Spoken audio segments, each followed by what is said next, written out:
দেশটি আমাদের সকলের, দেশটি আমাদের সকলের।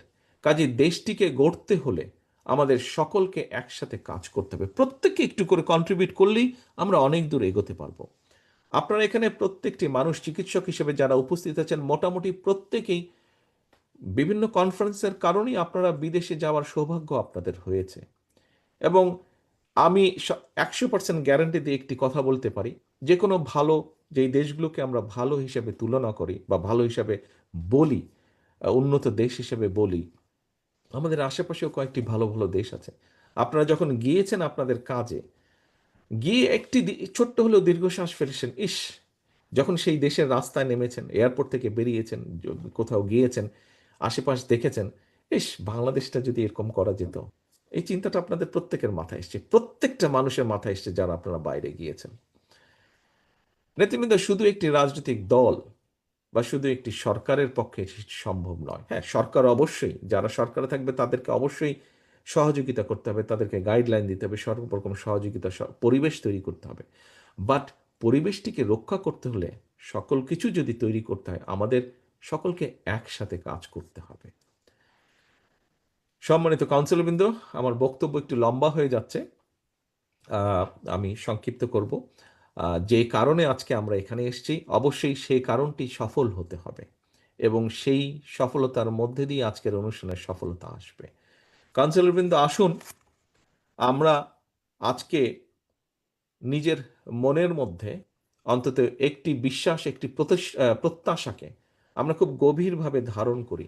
সেটি হচ্ছে বাংলাদেশের মানুষের সামনে যে প্রত্যাশা জেগে উঠেছে, শুধুমাত্র জুলাই আগস্টে 1,500 এবং গত 15 বছরে কয়েক হাজার যে মানুষ গুম খুনের শিকার হয়েছে, হাজার লক্ষের কাছাকাছি মানুষ গত 15 বছর এবং জুলাই আগস্ট সহ যে আহত হয়েছে, বিভিন্নভাবে আহত হয়েছে, এই মানুষগুলোর প্রত্যাশা আমরা সকলে মিলে যদি পূরণ করতে সক্ষম হই, তাহলেই আমরা আমাদের প্রত্যাশার বাংলাদেশ গড়ে তুলতে পারবো। এখানে আমাদের প্রত্যেকটি মানুষকে একটু করে হলেও কন্ট্রিবিউট করতে হবে এবং আমরা সেটা পারবো, আমরা সেটা পারবো। প্রথমেই কথা এসেছে, আমার সামনে যারা আপনারা বসে আছেন চিকিৎসক হিসাবে, আপনারা সমাজের কাছে সবচেয়ে গ্রহণযোগ্য, শিক্ষিত, অন্যতম শিক্ষিত ব্যক্তি হিসাবে আপনারা গ্রহণযোগ্য মানুষ সমাজের। কাজেই আসুন, আপনারা নেতৃত্ব দিন, আপনারা মানুষের সামনে উদাহরণ তৈরি করুন, আপনারা মানুষকে আশার পথ দেখান, আপনারা মানুষের সামনে উদাহরণ তৈরি করুন। আপনারা বলতে পারবেন আমরা শুরু করেছি, তোমরা এটাকে এগিয়ে নিয়ে যাও।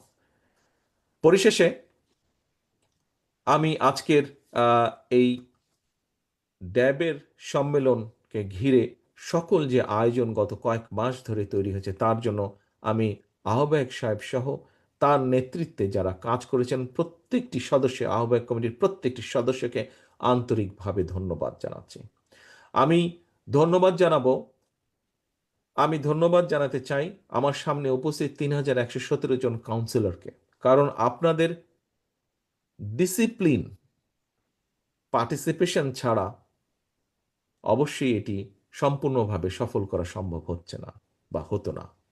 কাউন্সিলরবৃন্দ, আপনাদের কাছ থেকে একটি অন্যতম আমার প্রত্যাশা থাকবে যে আমরা আজকের এই কাউন্সিলটি অত্যন্ত ডিসিপ্লিন ভাবে আমরা সম্পন্ন করব। আমরা একটি আমরা যেখানে অনুষ্ঠানটি সম্পন্ন করছি, কাউন্সিল অনুষ্ঠানটি, আমরা নিশ্চয়ই এর আশেপাশে যেই মানুষগুলো আছেন যারা এটির সাথে জড়িত নন, যারা জাস্ট উৎসুক হিসেবে দেখতে এসেছেন, আমরা অন্তত এতটুকু উদাহরণ তৈরি করতে পারি, এই মানুষগুলো হয়তো কাউন্সিল শেষে বলবেন যে হ্যাঁ, একটি বেশ সুন্দর ডিসিপ্লিন, শৃঙ্খল একটি প্রোগ্রাম হয়েছে, আহ, যেটি নিয়ে সবাই কথা বলবেন। হয়তো অন্যরা গৌরব করার কিছু নেই, গৌরব আমরা করব ডিসিপ্লিন একটি কাউন্সিল হলে, বাট অন্যরা যাতে বলেন, অন্য মানুষগুলো যাতে বলতে পারেন যে ইয়াস, একটি কাউন্সিল হয়েছে যেটি রাজনৈতিক দলের সাথে মোটামুটিভাবে সম্পর্কিত, কিন্তু কোনো হৌচিই হয়নি, বেশ সুন্দর ডিসিপ্লিনভাবে, সভ্যভাবে হয়েছে। এটি আপনাদের কাছে আমার প্রত্যাশা এবং আমি মনে করি এই প্রত্যাশা পূরণে খুব বেশি কষ্ট করা লাগবে না কারো, শুধু আমাদেরকে একটু ডিসিপ্লিন থাকতে হবে, ধৈর্য ধারণ করতে হবে। সম্মানিত সভাপতি সাহেব, সম্মানিত আহ্বায়ক কমিটির সদস্যবৃন্দ, সম্মানিত মহাসচিব সাহেব সহ সম্মানিত কাউন্সিলরবৃন্দ, আবারও আপনাদেরকে আন্তরিকভাবে ধন্যবাদ। এবং পরিশেষে আমি এই কাউন্সিলের সফলতা, সার্বঙ্গীন সফলতা কামনা করে আমি আমার বক্তব্য শেষ করছি। সকলে ভালো থাকবেন, সকলে সুস্থ থাকবেন। আসসালামু আলাইকুম।